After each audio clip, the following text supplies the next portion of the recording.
ಆಕಾಶವಾಣಿ ನಮ್ಮ ಕರುಳಿನ ಕತೆಗಾರ, ನೀ ಎಲ್ಲಿ ಹೋದೆ ದೂರ, ಓ ನೀತಿಯಾನೆ ಸರ, ಮಮತೆಗಳ ಮಹಾದ್ವಾರ. ಮನೆ ಮನೆಯ ಹಣತೆ.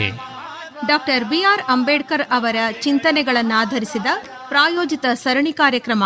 ಮೋಡ ಸೀಳಿಗದರಿ, ಮನೆ ಮನೆಯ ಹಣತೆಯಾದೆ, ಮನೆ ಮನೆಯ ಹಣತೆಯಾದೆ. ಕಾರ್ಯಕ್ರಮದ ಪ್ರಾಯೋಜಕರು ಡಾಕ್ಟರ್ ಬಿಆರ್ ಅಂಬೇಡ್ಕರ್ ಸಂಶೋಧನಾ ಸಂಸ್ಥೆ, ಸಮಾಜ ಕಲ್ಯಾಣ ಇಲಾಖೆ, ಕರ್ನಾಟಕ ಸರ್ಕಾರ. ಭಾರತ ರತ್ನ ಡಾಕ್ಟರ್ ಬಿಆರ್ ಅಂಬೇಡ್ಕರ್ ಅವರ ಜನ್ಮ ಶತಾಬ್ದಿ ಅಂಗವಾಗಿ 1991ರಲ್ಲಿ ಡಾಕ್ಟರ್ ಬಿಆರ್ ಅಂಬೇಡ್ಕರ್ ಸಂಶೋಧನಾ ಸಂಸ್ಥೆಯನ್ನು ಸ್ಥಾಪಿಸಲಾಗಿದೆ. ಈ ಸಂಸ್ಥೆಯ ಮೂಲಕ ಸಾಮಾಜಿಕ, ಆರ್ಥಿಕ, ಶೈಕ್ಷಣಿಕ, ರಾಜಕೀಯ ಹಾಗೂ ಸಾಂಸ್ಕೃತಿಕವಾಗಿ ಸಮಾಜದಲ್ಲಿ ಶೋಷಿತರಾದ ಪರಿಶಿಷ್ಟ ಜಾತಿ ಸಮುದಾಯಗಳ ಬಗ್ಗೆ ವಿಶೇಷ ಅಧ್ಯಯನ ಮತ್ತು ಸಂಶೋಧನೆಗಳಿಂದ ಆ ಜನಾಂಗಗಳ ಸಮಕಾಲೀನ ಸಮಸ್ಯೆಗಳಿಗೆ ಪರಿಹಾರ ಒದಗಿಸುವುದು ಮುಖ್ಯ ಉದ್ದೇಶವಾಗಿದೆ.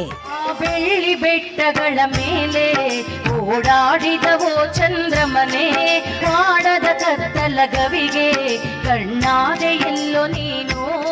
ಪ್ರಸ್ತುತಿ ಡಾಕ್ಟರ್ ಮೈಸೂರು ಉಮೇಶ್. ನಮ್ಮ ಕರುಳಿನ ಕತೆಗಾರ, ಡಾಕ್ಟರ್ ಬಿಆರ್ ಅಂಬೇಡ್ಕರ್ ಅವರ ಸಾಂಸ್ಕೃತಿಕ ಮತ್ತು ಸಾಮಾಜಿಕ ಚಿಂತನೆಗಳನ್ನು ಕುರಿತು ಮಾತನಾಡುತ್ತಾರೆ ಕರ್ನಾಟಕ ರಾಜ್ಯ ಮುಕ್ತ ವಿಶ್ವವಿದ್ಯಾನಿಲಯದ ಸಮಾಜಶಾಸ್ತ್ರ ವಿಭಾಗದ ಸಹ ಪ್ರಾಧ್ಯಾಪಕರಾದ ಡಾಕ್ಟರ್ ಆರ್ ಸಂತೋಷ್ ನಾಯಕ್. ಆಧುನಿಕ ಭಾರತದ ಇತಿಹಾಸದಲ್ಲಿ ಡಾಕ್ಟರ್ ಅಂಬೇಡ್ಕರ್ ಅವರಂತೆ ರಾಷ್ಟ್ರದ ನೈತಿಕ, ರಾಜಕೀಯ ಮತ್ತು ಸಾಂಸ್ಕೃತಿಕ ಚಹರೆಯನ್ನು ಆಳವಾಗಿ ಪ್ರಭಾವಿಸಿದ ವ್ಯಕ್ತಿಗಳು ಬಹಳ ವಿರಳ. ವಕೀಲರಾಗಿ, ಅರ್ಥಶಾಸ್ತ್ರಜ್ಞರಾಗಿ, ರಾಜಕೀಯ ನಾಯಕರಾಗಿ, ಸಮಾಜ ಸುಧಾರಕರಾಗಿ ಮತ್ತು ಭಾರತದ ಸಂವಿಧಾನದ ಶಿಲ್ಪಿ ಅಂತ ಡಾಕ್ಟರ್ ಬಿ ಆರ್ ಅಂಬೇಡ್ಕರ್ ಅವರನ್ನ ನಾವು ಈಗ ಏನು ಗುರುತಿಸ್ತಾ ಇದ್ದೀವಿ, ಅವರ ಚಿಂತನೆಗಳು ಕೇವಲ ಅಮೂರ್ತ ತಾತ್ವಿಕ ಮಟ್ಟದಲ್ಲಿ ಇರದೆ ಭಾರತದ ಸಮಾಜದಲ್ಲಿ ಬೇರೂರಿದ್ದ ಜಾತಿ, ಅಸಮಾನತೆ, ದಬ್ಬಾಳಿಕೆಯ ರೂಪದಲ್ಲಿ ಆಳವಾಗಿದ್ದ ಸಾಮಾಜಿಕ ರಚನೆಗಳನ್ನು ಕೆಡವಲು ನಡೆಸಿದ ಸಂಘರ್ಷ ಆಗಿತ್ತು. ಅವರ ಕಾರ್ಯಕ್ಷೇತ್ರವು ಕೇವಲ ಅಕಾಡೆಮಿಕ್ ಆಗಿರದೆ ರಾಜಕೀಯ ಮತ್ತು ಸಾಂಸ್ಕೃತಿಕ ವಲಯಗಳನ್ನು ಕೂಡ ವ್ಯಾಪಿಸಿದ್ದು ಸಾಮಾಜಿಕ ನ್ಯಾಯ, ಮಾನವ ಘನತೆ ಮತ್ತು ರಾಷ್ಟ್ರ ನಿರ್ಮಾಣದ ಪ್ರಶ್ನೆಗಳನ್ನು ಅದು ಉತ್ತರಿಸಲಿಕ್ಕೆ ಪ್ರಯತ್ನ ಪಡಿತು. ಅಂಬೇಡ್ಕರ್ ಅವರನ್ನು ಹೆಚ್ಚಾಗಿ ಸಂವಿಧಾನ ರಚನಾಕಾರರಾಗಿ ಅಥವಾ ದಮನಿತರ ಹಕ್ಕುಗಳಿಗಾಗಿ, ದಲಿತರ ಹಕ್ಕುಗಳಿಗಾಗಿ ಹೋರಾಟ ಮಾಡಿದವರನ್ನಾಗಿ ಸೀಮಿತಗೊಳಿಸಲಿಕ್ಕೆ ಆಗೋದಿಲ್ಲ. ಅವರ ಭಾಷಣಗಳನ್ನು, ಬರಹಗಳನ್ನು ಓದಿದಾಗ ಅಥವಾ ಅವರ ರಾಜಕೀಯ ಚಟುವಟಿಕೆಗಳನ್ನು ಗಮನಿಸಿದಾಗ ಅವರ ಆಳವಾದ ಮತ್ತು ಸಂಕೀರ್ಣವಾದ ದೃಷ್ಟಿಕೋನವನ್ನು ನಾವು ಗಮನಿಸಬಹುದು. ಭಾರತದ ಸಾಮಾಜಿಕ ವ್ಯವಸ್ಥೆಯನ್ನು ಟೀಕಿಸುವಾಗ ಅವರು ಬಹಳ ಕಠಿಣವಾಗಿದ್ದರೆ, ದೇಶದ ಪ್ರಜಾಪ್ರಭುತ್ವ ಆಡಳಿತಕ್ಕೆ ಅವರ ಚಿಂತನೆಗಳು ವಾಸ್ತವಿಕ ನೆಲೆಗಟ್ಟಿನಿಂದ ಕೂಡಿದ್ದು. ಹೀಗಾಗಿನೇ ಅವರ ಸಾಂಸ್ಕೃತಿಕ ಮತ್ತು ಸಾಮಾಜಿಕ ವಿಚಾರಗಳನ್ನು ಬೇರೆ ಬೇರೆಯಾಗಿ ನೋಡಕ್ಕೆ ಬರೋದಿಲ್ಲ. ಅಂಬೇಡ್ಕರ್ ಅವರ ಪ್ರಕಾರ ಸಾಮಾಜಿಕ ಮತ್ತು ಸಾಂಸ್ಕೃತಿಕ ಪ್ರಜಾಪ್ರಭುತ್ವ ಇಲ್ಲದೆ ರಾಜಕೀಯ ಪ್ರಜಾಪ್ರಭುತ್ವ ಉಳಿಯಲ್ಲ. ಅವರದೇ ಮಾತಿನಲ್ಲಿ ಹೇಳಬೇಕಂದ್ರೆ, ನಾವು ನಮ್ಮ ರಾಜಕೀಯ ಪ್ರಜಾಪ್ರಭುತ್ವವನ್ನು ಸಾಮಾಜಿಕ ಪ್ರಜಾಪ್ರಭುತ್ವವನ್ನಾಗಿ ಮಾಡಬೇಕು. ಅದರ ಮೂಲದಲ್ಲಿ ಸಾಮಾಜಿಕ ಪ್ರಜಾಪ್ರಭುತ್ವ ಇಲ್ಲದೆ ಹೋದರೆ ರಾಜಕೀಯ ಪ್ರಜಾಪ್ರಭುತ್ವ ಉಳಿಯಲಾರದು ಅಂತ ಹೇಳ್ತಾರೆ. ಅಂಬೇಡ್ಕರ್ ಅವರ ಬೌದ್ಧಿಕತೆಯು ಅವರು ವಸಾಹತುಶಾಹಿ ಸಮಯದ ಭಾರತದಲ್ಲಿ ಜನಿಸಿದ್ದು, ಆಗ ಅವರು ಅನುಭವಿಸಿದ ಬಾಲ್ಯದ ಅಥವಾ ವಿದ್ಯಾರ್ಥಿ ಜೀವನದ ಅಸ್ಪೃಶ್ಯತೆಯ ಅನುಭವ ಆಗಿರಬಹುದು. ಆದರೆ ಅದರ ತದ್ವಿರುದ್ಧವಾಗಿ ಕೊಲಂಬಿಯಾ ವಿಶ್ವವಿದ್ಯಾನಿಲಯಕ್ಕೆ ಹೋದಾಗ ಮತ್ತು ಲಂಡನ್ ಸ್ಕೂಲ್ ಆಫ್ ಎಕನಾಮಿಕ್ಸ್ನಲ್ಲಿ ಓದುವಾಗ ಅವರು ಪಡೆದ ಮಾನವೀಯ ಸ್ವಾಗತ ಮತ್ತು ಸಮಾನತೆಯ ಸಹಬಾಳ್ವೆಯ ಜೀವನದ ಅನುಭವ ಮತ್ತು ಅಲ್ಲಿ ಅವರು ಪಡೆದ ಉದಾರವಾದಿ ಮತ್ತು ಸಮಾಜವಾದಿ ವಿಚಾರಗಳ ಒಂದು ಸಂಯೋಜನೆಯಿಂದ ರೂಪುಗೊಂಡಿದ್ದು. ಭಾರತೀಯ ಸಾಮಾಜಿಕ ವ್ಯವಸ್ಥೆ ಕೇವಲ ಜನರ ಪೂರ್ವಾಗ್ರಹಗಳಿಂದಾಗಿ ಮಾತ್ರ ರೂಪುಗೊಂಡಿಲ್ಲ, ಆದರೆ ಅದು ಜಾತಿ ವ್ಯವಸ್ಥೆ ಮತ್ತು ರಚನಾತ್ಮಕವಾಗಿ ಜಾರಿಯಲ್ಲಿರತಕ್ಕಂಥ ಶ್ರೇಣಿ ವ್ಯವಸ್ಥೆಯೊಳಗಿದೆ ಅನ್ನೋದು ಅವ್ರಿಗೆ ತುಂಬ ಸ್ಪಷ್ಟವಾಗಿ ತಿಳಿದಿತ್ತು. ಹೀಗಾಗಿನೇ ಅನ್ಹಿಲೇಷನ್ ಆಫ್ ಕಾಸ್ಟ್ ಅನ್ನೋ ಪುಸ್ತಕದಲ್ಲಿ ಆಗಿನ ಭಾರತೀಯ ಸಮಾಜದ ತಾತ್ವಿಕತೆಯ ಬಗ್ಗೆ ತೀಕ್ಷ್ಣವಾಗಿ, ಕಠಿಣವಾಗಿಯೇ ನುಡಿದಿದ್ದಾರೆ. ಹಿಂದೂ ಸಾಮಾಜಿಕ ವ್ಯವಸ್ಥೆಯು ಅಸಮಾನತೆಯ ಸಿದ್ಧಾಂತವನ್ನು ಆಧರಿಸಿದೆ. ಇದು ವ್ಯಕ್ತಿಯ ವೈಯಕ್ತಿಕ ಅರ್ಹತೆಗೆ ಯಾವುದೇ ಅವಕಾಶವನ್ನು ನೀಡೋದಿಲ್ಲ. ಇಲ್ಲಿ ಒಬ್ಬ ವ್ಯಕ್ತಿಯ ಮೌಲ್ಯವು ಅವನ ವೈಯಕ್ತಿಕ ಗುಣಗಳಿಂದ ನಿರ್ಧರಿಸಲ್ಪಡದೆ ಅವನು ಸೇರಿರುವ ಸಾಮಾಜಿಕ ಶ್ರೇಣಿಯ ಸ್ಥಾನದಿಂದ ನಿರ್ಧರಿಸಲ್ಪಡುತ್ತದೆ ಅಂತ ಅವರು ಹೇಳ್ತಾರೆ. ಅಂಬೇಡ್ಕರ್ ಅವರು ಸಂಸ್ಕೃತಿಯನ್ನ ಅಸಮಾನತೆಯನ್ನ ಕಾನೂನುಬದ್ಧಗೊಳಿಸುವ ಮತ್ತು ಪುನರುತ್ಪಾದನೆ ಮಾಡುವ ಸ್ಥಳ ಅಂತ ಗುರುತಿಸ್ತಾರೆ. ಸಂಸ್ಕೃತಿಯ ರೂಪದಲ್ಲಿ ಧಾರ್ಮಿಕ ಆಚರಣೆಗಳು ಮತ್ತು ಸಾಮಾಜಿಕ ಪದ್ಧತಿಗಳು ಜಾತಿ ದಬ್ಬಾಳಿಕೆಯ ಯಂತ್ರೋಪಕರಣಗಳಾಗಿ ಕೆಲಸ ಮಾಡ್ತಾ ಇರೋದನ್ನು ಅವರು ಸರಿಯಾಗಿಯೇ ಗುರುತಿಸಿದ್ದಾರೆ. ಹಾಗಾಗಿ ಅಂಬೇಡ್ಕರ್ ಅವರಿಗೆ ಸಾಂಸ್ಕೃತಿಕ ಸುಧಾರಣೆಯು ರಾಜಕೀಯ ಸುಧಾರಣೆಗಿಂತ ಅಥವಾ ಸಾಮಾಜಿಕ ಸುಧಾರಣೆಗಿಂತ ಬೇರೆ ಅಲ್ಲದೆ ಅರ್ಥಪೂರ್ಣ ಪ್ರಜಾಪ್ರಭುತ್ವಕ್ಕೆ ಈ ಎಲ್ಲವೂ ಬದಲಾಗಬೇಕು, ಇವೆಲ್ಲವೂ ಕೂಡ ಮೂಲಭೂತ ಅಗತ್ಯ ಅನ್ನೋದನ್ನು ಅವರು ತುಂಬ ಸ್ಪಷ್ಟವಾಗಿಯೇ ಗುರುತಿಸಿದ್ದಾರೆ. ಹೀಗಾಗಿ ಅಂಬೇಡ್ಕರ್ ಅವರ ಸಾಂಸ್ಕೃತಿಕ ವಿಮರ್ಶೆ ಏನಿದೆ ಅದು ಜಾತಿ ಅಸಮಾನತೆಯನ್ನು ಕಾನೂನುಬದ್ಧ ಅನ್ನುವ ಅರ್ಥದಲ್ಲೇ ನಾವು ನೋಡಬಹುದಾದರೆ ಆವತ್ತಿನ ಸಮಾಜ ಅದನ್ನು ಅಷ್ಟು ಮಟ್ಟಕ್ಕೆ ಒಪ್ಕೊಂಡಿದ್ದು ಜಾರಿ ಮಾಡಲಿಕ್ಕೆ ಪ್ರಯತ್ನ ಪಡ್ತಾ ಇತ್ತು. ಅದರ ಅಡಿಪಾಯವಾಗಿದ್ದೇನು ಒಂದು ಧಾರ್ಮಿಕ ವ್ಯವಸ್ಥಿತ ಸ್ವರೂಪ. ಇದನ್ನು ಪ್ರಶ್ನೆ ಮಾಡೋದ್ರಲ್ಲಿ ಕಂಡುಬರುತ್ತೆ. ಬಹಳ ಸ್ಪಷ್ಟವಾಗಿ ಇದು ಬರೇ ಒಂದು ಸಾಮಾಜಿಕ ವ್ಯವಸ್ಥೆ ಅಷ್ಟೇ ಅಲ್ಲ, ಇದು ಅನೇಕ ಪವಿತ್ರ ಗ್ರಂಥಗಳಿಂದ ಮಾನ್ಯತೆ ಪಡೆದಿರುವ ಒಂದು ವ್ಯವಸ್ಥೆ ಅನ್ನೋದನ್ನು ತುಂಬ ಸ್ಪಷ್ಟವಾಗಿ ರಿಡಲ್ಸ್ ಇನ್ ಹಿಂದೂಯಿಸಮ್ ಅನ್ನೋ ಪುಸ್ತಕದಲ್ಲಿ ಗುರುತಿಸ್ತಾರೆ. ಮನುಸ್ಮೃತಿಯಂಥ ಪುಸ್ತಕಗಳು ಗ್ರಂಥಗಳು ಕೇವಲ ಊಹೆ ವರ್ಣನೆಗಳ ಆಗಿಲ್ಲ, ಇವು ಶೋಷಣೆಗೆ ಸಾಧನ ಆಗಿದೆ ಅಂತ ಅಂಬೇಡ್ಕರ್ ಅವರು ವಾದಿಸ್ತಾರೆ. ಅಂಬೇಡ್ಕರ್ ಅವರು ಗುರುತಿಸಿರೋ ಹಾಗೆ ಭಾರತದ ಸಮಾಜವು ವ್ಯವಸ್ಥಿತವಾದ ಅಸಮಾನತೆಯ ಆಧಾರದ ಮೇಲೆನೇ ನಿಂತಿದೆ. ಇದು ಜಾತಿ ಶ್ರೇಣೀಕರಣ ಅನ್ನೋದು ಕೇವಲ ಬ್ರಾಹ್ಮಣ ಮತ್ತು ಶೂದ್ರರ ನಡುವೆ ಮಾತ್ರ ಅಲ್ಲ, ದೇಶದಲ್ಲಿರೋ ಪ್ರತಿಯೊಂದು ಜಾತಿ ಕೂಡ ಅದರ ಕೆಳಗಿನವರನ್ನು ದಮನಿಸಿರುವ ಒಂದು ಶ್ರೇಣಿ ವ್ಯವಸ್ಥೆಯಾಗಿ ರೂಪುಗೊಂಡಿದೆ ಅನ್ನೋದನ್ನು ಮೊದಲ ಬಾರಿಗೆ ಗುರುತಿಸಿದ್ದು ಡಾಕ್ಟರ್ BR ಅಂಬೇಡ್ಕರ್. ಇವರ ದೃಷ್ಟಿಕೋನ ಏನಿದೆ ಅದು ಹಿಂದೂ ಧರ್ಮವನ್ನು ಒಳಗಿನಿಂದಲೇ ಸುಧಾರಿಸಬಹುದು ಅಂತ ಸುಧಾರಣವಾದಿಗಳು ಏನನ್ನ ತಿಳ್ಕೊಂಡಿದ್ರು ಅದರ ವಿರುದ್ಧವಾದ ದೃಷ್ಟಿಕೋನವನ್ನು ನಾವಿಲ್ಲಿ ಗಮನಿಸಬಹುದಾಗುತ್ತೆ.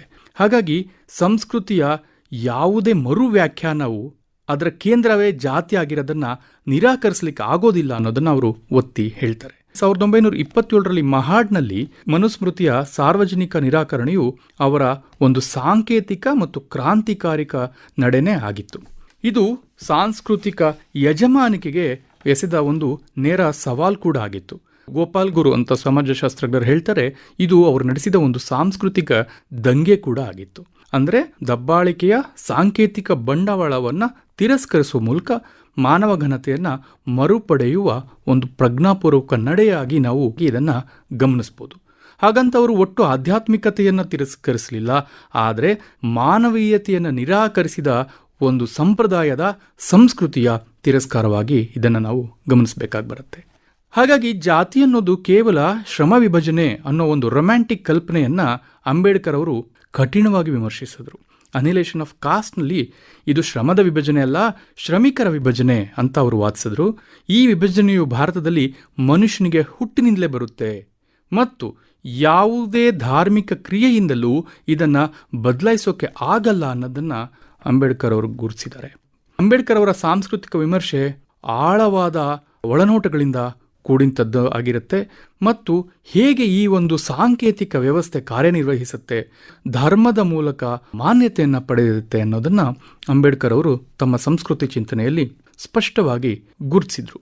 ಹಿಂದೂ ಧರ್ಮದ ಒಳಗಡೆ ಈ ಸುಧಾರಣೆ ಸಾಧ್ಯ ಆಗ್ತಾ ಇಲ್ಲ, ಸಮಾನತೆಯನ್ನು ತರಲಿಕ್ಕೆ ಆಗ್ತಾ ಇಲ್ಲ ಅನ್ನೋದನ್ನು ಅರ್ಥ ಮಾಡಿಕೊಂಡ ನಂತರ ಅವ್ರೇನು ಮಾಡಿದ್ರು, ಬೌದ್ಧ ಧರ್ಮದ ಕಡೆಗೆ ತಿರುಗಿದ್ರು.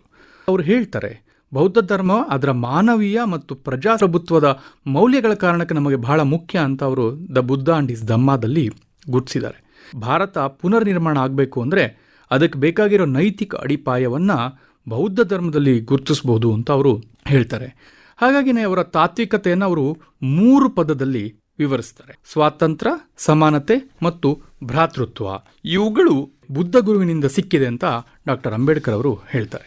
ಕೇವಲ ಆಧ್ಯಾತ್ಮಿಕ ಮತ್ತು ಸಾಂಸ್ಕೃತಿಕ ಪ್ರಶ್ನೆ ಆಗದೆ ಒಂದು ಸಂಸ್ಕೃತಿಯ ಪುನರ್ನಿರ್ಮಾಣದ ರಾಜಕೀಯ ಕ್ರಿಯೆಯಾಗಿ ಕೂಡ ಈ ಘಟನೆಯನ್ನು ನಾವು ಗಮನಿಸಬಹುದಾಗತ್ತೆ. ಇದೊಂದು ಜೀವಂತವಾದ, ಸಾಮಾಜಿಕವಾದ, ಪ್ರಜ್ಞಾಪೂರ್ವಕವಾದ ನೀತಿಯಾಗಿ ಬೌದ್ಧ ಧರ್ಮವನ್ನು ಅವರು ಮರುವ್ಯಾಖ್ಯಾನ ಮಾಡ್ತಾ ಹೋಗ್ತಾರೆ. ಬೌದ್ಧ ಧರ್ಮವನ್ನು ಒಂದು ಶ್ರೇಣೀಕೃತ ಸಾಮಾಜಿಕ ವ್ಯವಸ್ಥೆಯನ್ನು ಕೆಡವಲು ಮತ್ತು ನೈತಿಕ ಸಮಾನತೆಯನ್ನು ಸಾಧಿಸಲು ಬೇಕಾದ ಪ್ರಯತ್ನವಾಗಿ ಬೌದ್ಧ ಧರ್ಮವನ್ನು ಅವರು ಗಮನಿಸಿದ ನಂತರ 1956ರಲ್ಲಿ ಅವರು ಸುಮಾರು 5 ಲಕ್ಷ ಅನುಯಾಯಿಗಳ ಜೊತೆಗೆ ಅವರು ಸಾಮೂಹಿಕ ಮತಾಂತರ ಮಾಡಿದ್ದು ಕೂಡ ಒಂದು ಸಂಸ್ಕೃತಿಯ ಸಂಪ್ರದಾಯ ಕುರಿತು ಅವರಿಗಿದ್ದ ಖಚಿತವಾದ ನಿಲುವನ್ನು ಮತ್ತು ಮಾನವ ಘನತೆಯನ್ನ ಪಡಿಲಿಕ್ಕೆ ನಾವೇನು ಮಾಡಬೇಕಾಗತ್ತೆ ಸ್ಪಷ್ಟ ಉತ್ತರವನ್ನ ಆಗಿ ನಾವು ಗಮನಿಸಬೇಕಾಗತ್ತೆ.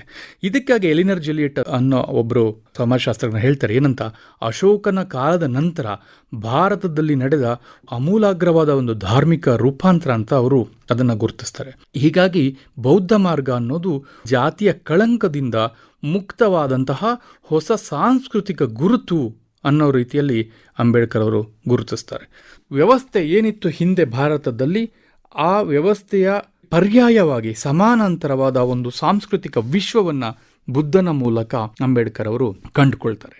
ಅವರ ಸಾಮಾಜಿಕ ಚಿಂತನೆಗಳನ್ನು ನಾವು ನೋಡೋದಾದ್ರೆ, ಸಾಮಾಜಿಕ ನ್ಯಾಯದ ಸಾಧನವಾಗಿ ಸಂವಿಧಾನವನ್ನ ಅಂಬೇಡ್ಕರ್ ಅವರು ಕೊಟ್ಟಿರೋದನ್ನು ನಾವು ಗಮನಿಸ್ತೀವಿ. ಸಾಮಾಜಿಕ ಬದಲಾವಣೆ ಇರದ ಚುನಾವಣಾ ಪ್ರಜಾಪ್ರಭುತ್ವ ಈಗಾಗಲೇ ಅಸ್ತಿತ್ವದಲ್ಲಿರ್ತಕ್ಕಂಥ ಜಾತಿ ವ್ಯವಸ್ಥೆ, ಶ್ರೇಣಿ ವ್ಯವಸ್ಥೆಗಳನ್ನು ಭದ್ರಪಡಿಸುತ್ತೆ ಅನ್ನುವ ಅಂಬೇಡ್ಕರ್ ಅವರ ದೃಷ್ಟಿಕೋನ ಜಾತಿ ದಬ್ಬಾಳಿಕೆಯನ್ನು ಕೆಡವಲು ಸಮಾಜವನ್ನೇ ಹೊಸದಾಗಿ ಪುನರ್ರಚಿಸಬೇಕಾಗತ್ತೆ, ಇಲ್ಲ ಅಂದ್ರೆ ರಾಜಕೀಯ ಭಾಗವಹಿಸುವಿಕೆ ಅನ್ನೋದು ಅರ್ಥಪೂರ್ಣ ಅಲ್ಲ ಅನ್ನೋದನ್ನ ಅಂಬೇಡ್ಕರ್ ಅವರು ಸ್ಪಷ್ಟವಾಗಿ ಹೇಳ್ತಾರೆ. ಹಾಗಾಗಿನೇ ಅಂಚಿನಲ್ಲಿರುವ ಸಮುದಾಯಗಳನ್ನು ರಕ್ಷಿಸುವುದಕ್ಕೆ, ಮಹಿಳೆಯರಿಗೆ ಸಂಬಂಧಪಟ್ಟಂತೆ ಮೀಸಲಾತಿಗಳು ಮತ್ತು ಅಸ್ಪೃಶ್ಯತೆಯ ನಿರ್ಮೂಲನೆಯಂತಹ ಒಂದು ನಿಬಂಧನೆಗಳನ್ನ ಕಾನೂನುಬದ್ಧವಾಗಿ ಸರಿಪಡಿಸಲಿಕ್ಕೆ ಬೇಕಾಗಿರತಕ್ಕಂತಹ ಸಂವಿಧಾನಾತ್ಮಕವಾದ ಅಂಶಗಳು ಮತ್ತೆ ರಾಜಕೀಯ ಸಮಾನತೆಯನ್ನು ತರಲಿಕ್ಕೆ ಬೇಕಾದ ಅಂಶಗಳನ್ನ ಒಳಗೊಂಡ ಹಾಗೆ ಅವರು ಸಂವಿಧಾನವನ್ನ ರೂಪಿಸಿದ್ದು ನಮಗೆಲ್ಲ ಗೊತ್ತೇ ಇದೆ. ಹಾಗಾಗಿ ಅವರು ಆವಾಗಲೇ ಒಂದು ಎಚ್ಚರಿಕೆ ಕೊಡ್ತಾರೆ, ರಾಜಕೀಯದಲ್ಲಿ ನಮಗೆ ಸಮಾನತೆ ಇದ್ರೂ ಸಾಮಾಜಿಕ ಮತ್ತು ಆರ್ಥಿಕ ಜೀವನದಲ್ಲಿ ನಮಗೆ ಅಸಮಾನತೆ ಇದ್ರೆ ಮತ್ತು ನಾವದನ್ನು ದೀರ್ಘಕಾಲದವರೆಗೆ ಮುಂದುವರಿಸಿಕೊಂಡು ಹೋದ್ರೆ ನಮ್ಮ ರಾಜಕೀಯ ಪ್ರಜಾಪ್ರಭುತ್ವ ಸಹ ಅಪಾಯಕ್ಕೆ ಸಿಲುಕತ್ತೆ ಅಂತ ಅಂಬೇಡ್ಕರ್ ಅವರು ಗುರುತಿಸ್ತಾರೆ. ಹಾಗಾಗಿ ಅಂಬೇಡ್ಕರ್ ಅವರ ಸುಧಾರಣಾ ಕಾರ್ಯತಂತ್ರಗಳು ಏನಿತ್ತು ಅದು ರಾಜಕೀಯ ಸಬಲೀಕರಣ, ಸಾಮಾಜಿಕ ಸುಧಾರಣೆ ಮತ್ತೆ ಸಮಾಜದಲ್ಲಿ ಆಗಾಗಲೇ ಬೇರೂರಿದ್ದಂತಹ ಅಸಮಾನತೆಗಳು ಒಂದು ಸಾಂಸ್ಕೃತಿಕ ವಿಮೋಚನೆಯ ಜೊತೆಗೆ ಅದನ್ನು ಅವರು ಸಂಯೋಜನೆ ಮಾಡಿದ್ದನ್ನು ನಾವು ಗಮನಿಸಬಹುದು. ಸಾಂಸ್ಕೃತಿಕ ಪೂರ್ವಾಗ್ರಹಗಳು ಉಳಿದಿದ್ರೆ ರಾಜಕೀಯ ಹಕ್ಕುಗಳು ವ್ಯರ್ಥ ಆಗತ್ತೆ ಅನ್ನೋದನ್ನು ಅವರು ಬಲವಾಗಿ ವಾದಿಸಿದ್ರು. ಅನಿಲೇಷನ್ ಆಫ್ ಕಾಸ್ಟ್ ನಲ್ಲಿ ಜಾತಿ ಸಿದ್ಧಾಂತವನ್ನ ಕೆಡುವುದೇನೇನೆ ದಮನಿತರಿಗೆ ಕೊಡುವ ರಾಜಕೀಯ ಶಕ್ತಿಯು ಅರ್ಥಹೀನ ಅಂತ ಅವರು ಪ್ರತಿಪಾದಿಸ್ತಾರೆ. ಸಾಂವಿಧಾನಿಕ ನೈತಿಕತೆ ಕೇವಲ ಸ್ವಾಭಾವಿಕ ಭಾವನೆ ಅಲ್ಲ, ಅದನ್ನು ಬೆಳೆಸಬೇಕು. ಇದಕ್ಕೆ ಬರೀ ಕಾನೂನು ಸಾಲೋದಿಲ್ಲ. ಒಂದು ಸಾಮಾಜಿಕ ವ್ಯವಸ್ಥೆ ಬರಬೇಕಂದ್ರೆ ಮನುಷ್ಯನ ಮನಸ್ಸಿನೊಳಗಡೆ ನಡಿಬೇಕಾದ ಒಂದು ನೈತಿಕ ರೂಪಾಂತರ, ಬದಲಾವಣೆ ಕೂಡ ಬಹಳ ಮುಖ್ಯ. ಇದು ನೀತಿ ನಿರೂಪಣೆಯ ಮೂಲಕ ಸಾಧ್ಯ ಆಗೋಲ್ಲ ಅನ್ನೋದನ್ನ ಅಂಬೇಡ್ಕರ್ ಅವರು ಬಹಳ ಸ್ಪಷ್ಟವಾಗಿ ಹೇಳ್ತಾರೆ. ಬರೆದ ಆ ಕವನ ಹೋರಾಟವೇ ನಿನ್ನ ಜೀವನ, ನೀನು ಬರೆದ ಆ ಕವನ ಹೋರಾಟವೇ ನಿನ್ನ ಜೀವನ. ಇದುವರೆಗೆ ಡಾಕ್ಟರ್ ಬಿಆರ್ ಅಂಬೇಡ್ಕರ್ ಅವರ ಸಾಂಸ್ಕೃತಿಕ ಮತ್ತು ಸಾಮಾಜಿಕ ಚಿಂತನೆಗಳನ್ನು ಕುರಿತು ಮಾತನಾಡಿದವರು ಕರ್ನಾಟಕ ರಾಜ್ಯ ಮುಕ್ತ ವಿಶ್ವವಿದ್ಯಾನಿಲಯದ ಸಮಾಜಶಾಸ್ತ್ರ ವಿಭಾಗದ ಸಹ ಪ್ರಾಧ್ಯಾಪಕರಾದ ಡಾಕ್ಟರ್ ಆರ್ ಸಂತೋಷ್ ನಾಯಕ್. ನಮ್ಮ ಬದುಕ ಬೆಳಕಿಗಾಗಿ ನೀನಾದೆ ಎಲ್ಲೋ ಯೋಗಿ, ನೀನಾದೆ ಎಲ್ಲೋ ಯೋಗಿ, ನೀನಾದೆ ಎಲ್ಲೋ ಯೋಗಿ. ಮನೆ ಮನೆಯ ಹಣತೆ ಡಾಕ್ಟರ್ ಬಿಆರ್ ಅಂಬೇಡ್ಕರ್ ಅವರ ಚಿಂತನೆಗಳನ್ನಾಧರಿಸಿದ ಪ್ರಾಯೋಜಿತ ಸರಣಿ ಕಾರ್ಯಕ್ರಮ ಕೇಳಿದಿರಿ. ಮೋಡ ಸೀಳಿಗದರಿ ಮನೆ ಮನೆಯ ಹಣತೆಯಾದೆ, ಮನೆ ಮನೆಯ ಹಣತೆಯಾದೆ. ಕಾರ್ಯಕ್ರಮವನ್ನು ಪ್ರಾಯೋಜಿಸಿದವರು ಡಾಕ್ಟರ್ ಬಿಆರ್ ಅಂಬೇಡ್ಕರ್ ಸಂಶೋಧನಾ ಸಂಸ್ಥೆ, ಸಮಾಜ ಕಲ್ಯಾಣ ಇಲಾಖೆ, ಕರ್ನಾಟಕ ಸರ್ಕಾರ.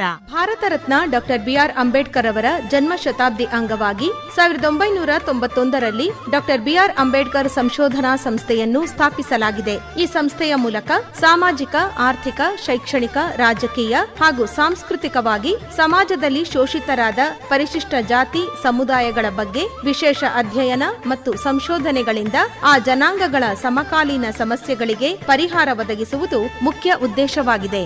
ಬೆಳ್ಳಿ ಬೆಟ್ಟಗಳ ಮೇಲೆ ಓಡಾಡಿದವೋ ಚಂದ್ರಮನೆ, ಮಾಡದ ಕತ್ತಲ ಗವಿಗೆ ಕಣ್ಣಾದೆ ಎಲ್ಲೋ ನೀನು.